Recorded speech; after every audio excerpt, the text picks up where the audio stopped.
మారిషస్కు చెందిన హరిహర దేవస్థానం నిర్వాహకులు ఆచార్య బృందావనం పార్థసారథికి హర్యానాకు చెందిన నీలం యూనివర్సిటీ డాక్టరేట్ను ప్రదానం చేయడం పట్ల తెనాలికి చెందిన శ్రీ వికానస శ్రీనివాస ట్రస్ట్ సభ్యులు అభినందనలు తెలిపారు. శ్రీ వికానస శ్రీనివాస ట్రస్ట్ ఆధ్వర్యంలో తెనాలి విచ్చేసిన డాక్టర్ ఆచార్య పార్థసారథిని సభ్యులు అభినందించి శుభాకాంక్షలు తెలిపారు. ఈ సందర్భంగా ట్రస్ట్ వ్యవస్థాపకులు ఆర్వి కిరణ్ కుమార్ మాట్లాడుతూ మారిషస్ దేశంలోని హరిహర దేవస్థానం వేదికగా చేసుకుని సనాతన ధర్మ ప్రచారానికి ఆచార్య పార్థసారథి చేస్తున్న సేవలు ఎనలేనివని ప్రశంసించారు.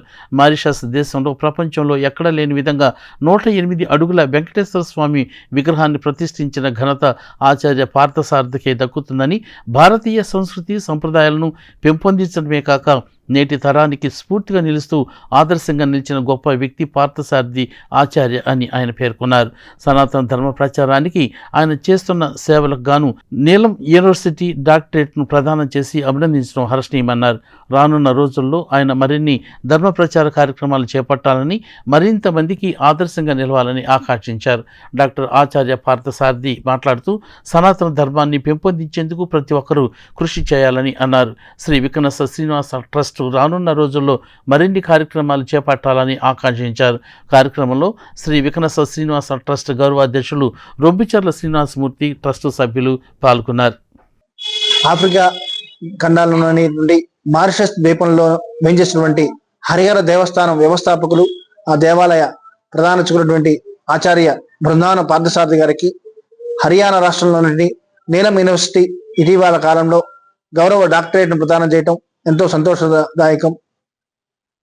మారిషస్ దేశంలో ఒక గొప్ప ఆధ్యాత్మిక కేంద్రాన్ని నెలకొల్పడమే కాకుండా యువతకి స్ఫూర్తినిస్తూ సనాతన ధర్మాన్ని పెంపొందిస్తూ వాటి పట్ల అవగాహన కలిగిస్తున్నటువంటి డాక్టర్ పార్థసారథి గారికి డాక్టరేట్ ఇవ్వటం ఎంతో గొప్ప విషయంగా మనం భావించుకోవచ్చు.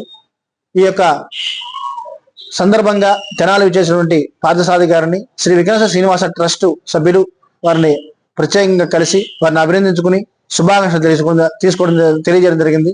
అలాగే మారిషస్ దేశంలోనే కాకుండా యావత్ ప్రపంచంలోనే అరుదైన శ్రీ వెంకటేశ్వర స్వామి 108 అడుగుల విగ్రహాన్ని నెలకొల్పినటువంటి ఆచార్య పార్థసారథి గారు రానున్న రోజుల్లో మరిన్ని ఆధ్యాత్మిక కార్యక్రమాలు నిర్వహించాలని, మరింత మంది యువతకి స్ఫూర్తిగా నిలిచి వారిని సనాతన ధర్మం వైపు నడిపించేందుకు కృషి చేయాలని ఆకాంక్షిస్తూ వారికి వికానస శ్రీనివాస ట్రస్ట్ తరపున మరొకసారి శుభాకాంక్షలు తెలియజేసుకుంటున్నాం. 2024 సంవత్సరంలో అయోధ్య రామ జన్మభూమిలో శ్రీరామ ప్రాణ ప్రతిష్టకు భారతదేశం నుంచే కాకుండా 54 దేశాల నుండి 54 మంది ప్రతినిధులను ఆహ్వానించడం జరిగింది. ఆ 54 మంది ప్రతినిధుల్లో మారిషస్ దేశం నుండి ఆ యొక్క రామ ప్రాణ ప్రతిష్టకు వెళ్లే అవకాశం శ్రీ రాములు వారు నాకు కల్పించారు. ఆ సందర్భంగా ముందుగా జరిగినటువంటి 1008 హోమగుండాల యాగశాలలో కూడా ఆ స్వామివారి పూర్ణాహుతిలో పాల్గొనడం జరిగింది. తరువాత రోజున మన ప్రధానమంత్రి అయినటువంటి శ్రీ నరేంద్ర మోడీ గారి చేతుల ద్వారా జరుగుతున్నటువంటి ప్రాణ ప్రతిష్ఠ కార్యక్రమంలో పాల్గొని ఆ తరువాత అయోధ్య శ్రీరాముని దర్శనం చేసుకోవడం భాగ్యం జరిగింది నాకు. ఒక్క సంవత్సరం తర్వాత 54 మంది ప్రతినిధుల్లో ఢిల్లీకి దగ్గరలో ఉన్నటువంటి హర్యానాలో కైతాల్ అనే ప్రాంతం, ఇప్పుడు కపిస్థల్ అంటారు దాన్ని. ఆ కపిస్థల్ అంటే ఉత్తర భారతదేశం వారు ఆంజనేయ స్వామి యొక్క జన్మస్థలంగా భావిస్తారు. అటువంటి కపిస్థల్లో ఉన్నటువంటి నీలం యూనివర్సిటీ వాళ్ళు సనాతన ధర్మాన్ని పెంపొందించడంలో విదేశాల్లో మన హస్తం ఉన్నదని చెప్పేసి వారికి నాకు హానరీ డాక్టరేట్ గా ఇవ్వడం జరిగింది. ఇవన్నీ కూడా శ్రీరామచంద్రమూర్తి ఆ పంచముఖ ఆంజనేయ స్వామి యొక్క ఆశీస్సులుగా భావిస్తూ ఉన్నాను. ఈ రోజున తెనాలి రావటం, ఇక్కడ ఉన్నటువంటి పంచముఖ ఆంజనేయ స్వామి వారి ప్రతి సంవత్సరం కూడా ఈ ప్రాంతానికి వచ్చినప్పుడు స్వామివారి దర్శనం చేసుకోవటం నాకు చాలా ఆనందదాయకం.